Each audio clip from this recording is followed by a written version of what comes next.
ভিন্নধর্মী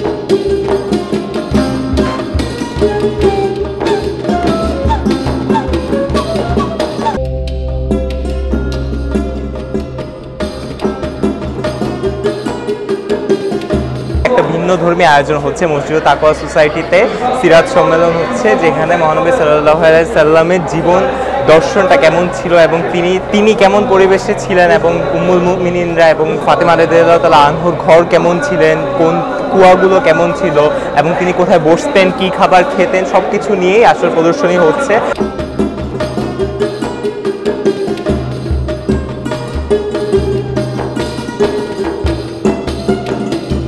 আয়োজনটা মূলত দুটি উদ্দেশ্যকে সামনে রেখে করা হয়েছে। একটি হচ্ছে আমরা সিরাতকে বই পড়ে জানার চেষ্টা করি, তো বই পড়ে আমরা একবার না দুবার না 10 বার পড়ে যতটুকু জানবো তার চেয়ে একবার যদি আমরা দৃষ্টি বুলিয়ে ছুঁয়ে সে বিষয়গুলোকে জানতে পারি, দেখতে পারি, তাহলে আমরা এর চাইতে বেশি জানতে পারবো। এক, দ্বিতীয়ত হচ্ছে তরুণ প্রজন্মের কাছে আমরা এই বার্তা পৌঁছাতে চাই যে আমাদের প্রিয় নবী মুহাম্মদ সাল্লাল্লাহু আলাইহি সাল্লাম, যিনি অসাধারণ ব্যক্তিত্বের অধিকারী ছিলেন এবং মহামানব ছিলেন, অসাধারণ ব্যক্তি হওয়া সত্ত্বেও তিনি কিভাবে জীবনযাপন করেছেন।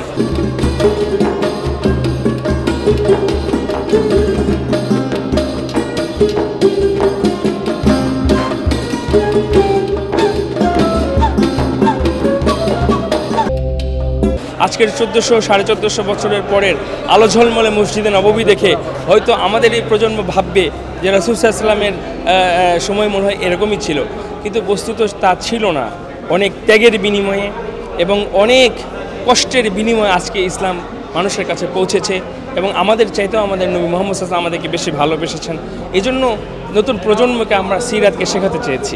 এত মানুষ আসবে আমরা এত ভাবতে পারি নাই, আমরা মনে করেছিলাম যে মানুষ আসবে, বাট এটা আমাদের কল্পনার চাইতেও বেশি এসেছে।